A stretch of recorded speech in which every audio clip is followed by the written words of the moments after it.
Bismillahirrahmanirrahim. Assalamualaikum warahmatullahi wabarakatuh. Alhamdulillahirrabbilalamin. Kami ucapkan puji syukur kehadirat Allah Subhanahu wa Ta'ala karena atas limpahan rahmatnya kami dapat menyelesaikan tugas mata kuliah komunikasi politik ini, yaitu menyusun proposal kampanye. Nah, sebelum melanjutkan, izinkan kami memperkenalkan diri kami terlebih dahulu. Kami dari tim sukses kelompok 5 kelas F yang beranggotakan saya Silmi Mauli, kemudian ada Zahra Nurul Ramadhani, Nur Rahma, Ardani Muhammad Irsyad, dan Atailah Abdul Haq. Di sini kami akan mempresentasikan proposal kampanye dari tim sukses pemenangan calon legislatif DPRD Kabupaten Seram Barat, daerah pemilihan 5, atas nama Asmat Tamalene SH dari Partai Golongan Karya atau Golkar.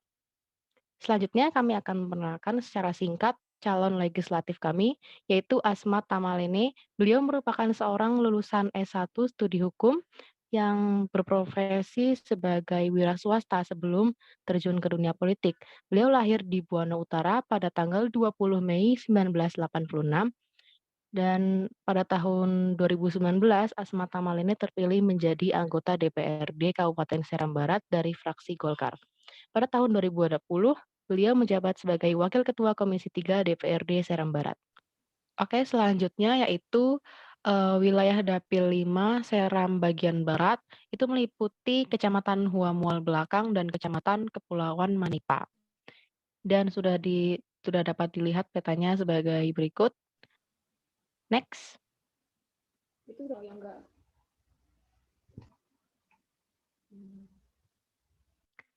Dan ini dia adalah daftar pemilih tetap DPRD Dapil 5 Seram bagian Barat. Jumlah pemilih total dari Huamual Belakang itu 23.575 orang dan Kepulauan Manipa itu 5.487 orang. Dan keterangan difabelnya ya sebagai berikut. Next. Dan jumlah kursi yang diperebutkan dalam kampanye berikutnya itu yaitu 5 kursi. Next.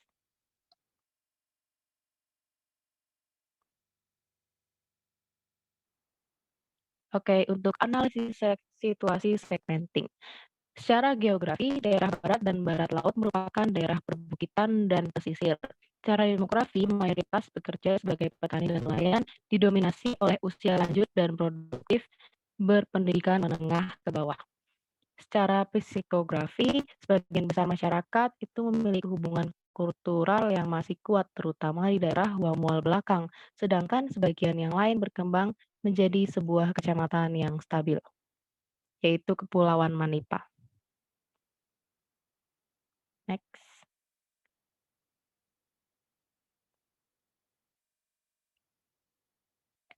Target sasaran kampanye. Untuk bagian primer, target kami adalah untuk masyarakat yang bekerja di sektor pertanian dan perkebunan. Nah, utamanya itu yang berpendidikan menengah ke bawah, tinggal di pedesaan, berjenis kelamin laki-laki maupun perempuan, dan bukan pemilih pemula. Untuk target yang sekunder, untuk masyarakat yang bekerja di luar sektor perkebunan dan pertanian, misalnya peternakan dan perikanan, berpendidikan menengah, tinggal di pedesaan, berjenis kelamin laki-laki dan perempuan, dan merupakan pemilih pemula. Untuk target yang ketiga yaitu tersier, masyarakat bekerja di luar sektor pertanian, perkebunan, dan perikanan, berpendidikan menengah ke atas, dan bukan pemilih pemula. Next.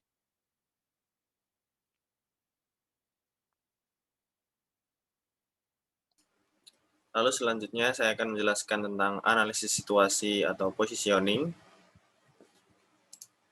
Tingkat pengetahuan masyarakat terhadap caleg Asmat Tamalene SH. Di wilayah Huamal Belakang, tingkat elektabilitas calon berpresentasi 60%. Lalu pada wilayah Kepulauan Manipa memiliki persentase sebesar 40%.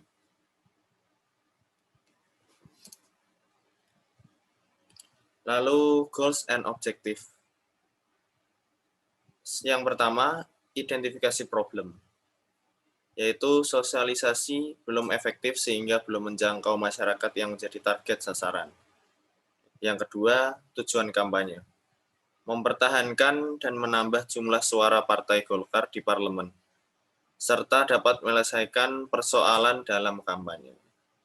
Lalu yang ketiga, persoalan kampanye itu sendiri, yaitu program yang dilakukan sesuai timeline belum dapat mencapai target perolehan suara yang diinginkan untuk Partai Golkar. Yang keempat, target kampanye, menargetkan kepada wilayah Dapil 5 DPRD SPB untuk merebutkan 5 kursi. Lalu yang terakhir, yang kelima, communication goals untuk meningkatkan pola pikir politik di masyarakat dengan semua program yang sudah dirancang oleh para kader Golkar, supaya tidak terjadi golput di masyarakat. Lalu selanjutnya akan dilanjutkan teman saya. Selanjutnya ada pun kekurangan dan kelebihan. Kekurangan dari calon yang kami kampanyekan ini, yang pertama kekurangannya yaitu kurang dikenal masyarakat, khususnya di Dapil 5 Seram Barat. Terus dana yang dia miliki itu terbatas dan bukan berasal dari keluarga yang terpandang. Di sisi lain dia juga mempunyai kelebihan. Yang pertama mempunyai tingkat pendidikan yang tinggi, tidak memiliki status hukum, dan sebelumnya pernah terjun ke dunia politik. Next. Peluang dan ancaman. Untuk peluangnya, jumlah pemilih pemula yang cukup besar, menduduki nomor urut 4. Terus selanjutnya Golkar memiliki catatan sebagai partai yang cukup baik di daerah Seram Barat dan masih dipercaya oleh masyarakat.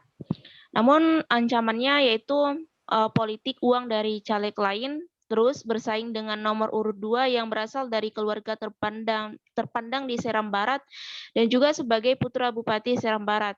Terus pragmatisme pemilih yang lebih mengedepankan finansial dan memberikan partisipasi politiknya. Selanjutnya yaitu kompetitor. Yang pertama dari Partai PKB yaitu Arif Pamana dengan jumlah suara 22,31 menduduki peringkat pertama. Terus dari Partai Gerindra Abu Silawana 36,89 peringkat 1. PDIP Perjuangan adalah Nyong 12,55 peringkat 1. Golkar ada Asmat Tamalena 37,20 peringkat 1, dan dari Partai Hanura Yudin Hitamala 20,23 menduduki peringkat 1. Selanjutnya akan dipresentasikan oleh teman saya. Selanjutnya yaitu strategi kampanye. Strategi kampanye yang akan dipilih oleh kelompok kami yaitu model difusi inovasi. The Diffusion of Innovation Model.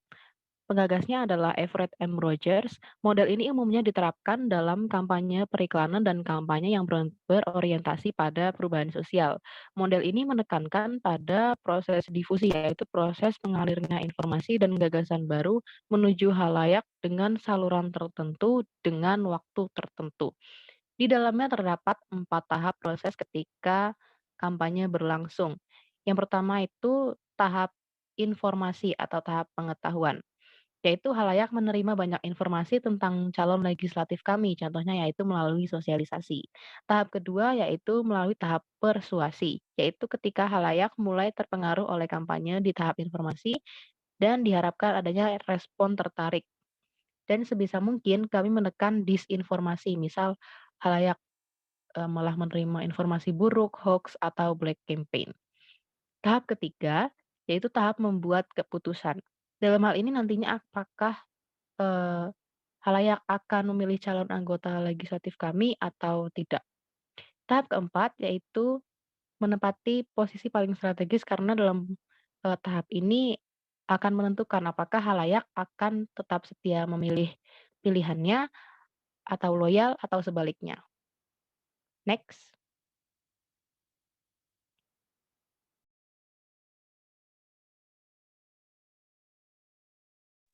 Oke, nextnya ada taktik melalui advertising dan event. Terbagi menjadi dua antara soft campaign dan hard campaign. Soft campaign itu terbagi atas 3. Yang pertama iklan sosial media seperti Facebook, WhatsApp, dan Instagram. Yang kedua ada melalui alat peraga kampanye, dan yang ketiga adalah sosialisasi tani. Untuk hard campaign-nya sendiri, yang pertama ada event kemasyarakatan, seperti jalan santai dengan door prize dan sosialisasi terjun langsung ke masyarakat itu sendiri. Yang kedua ada turba atau turun basis. Next.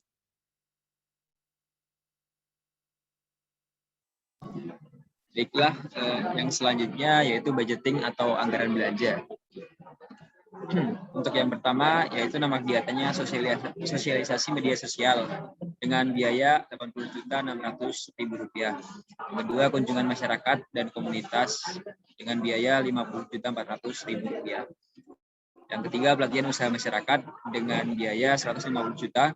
Yang keempat alat peraga kampanye dengan biaya Rp223 juta. Yang selanjutnya biaya psikologi kesehatan caleg dengan biaya 18 juta, dan selanjutnya biaya konsultan 25% dari total anggaran yaitu 130 juta, dan yang terakhir biaya inflasi 2,5% dari total anggaran yaitu sebesar 13 juta rupiah. Dan total keseluruhan dari total biaya kegiatan yaitu sebesar 665 juta rupiah. Next. Baiklah, untuk yang selanjutnya yaitu evaluasi. Untuk yang pertama, melakukan pengawasan terhadap kegiatan sosialisasi media sosial dan juga pelatihan usaha masyarakat agar sesuai dengan tujuan bersama. Yang kedua, melakukan survei terhadap kegiatan kampanye yang dilakukan untuk mengukur ketertarikan masyarakat terhadap caleg sesudah kampanye dilaksanakan. Yang ketiga, menemukan apakah implementasi program berjalan sesuai dengan rencana, dan yang terakhir yaitu menemukan cara untuk meningkatkan pelaksanaan program.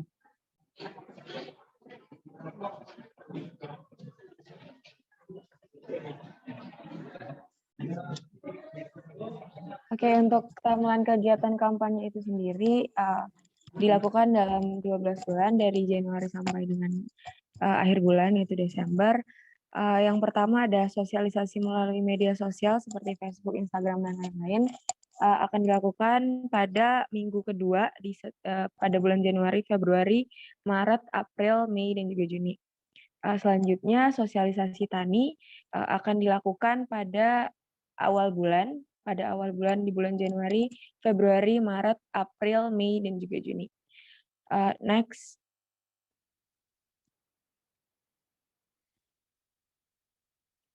Oke, untuk kunjungan masyarakat langsung atau turun langsung itu ada di awal bulan, di bulan Juli, dilakukan 2 kali dalam 1 bulan, yaitu di minggu pertama dan minggu ketiga, yaitu minggu pertama bulan Juli, minggu ketiga bulan Juli, minggu pertama di bulan Agustus, dan minggu ketiga di bulan Agustus, sampai dengan minggu pertama di bulan November dan minggu ketiga di bulan November. Untuk event kemasyarakatannya itu akan dilaksanakan pada akhir bulan November sampai dengan akhir bulan Desember. Next.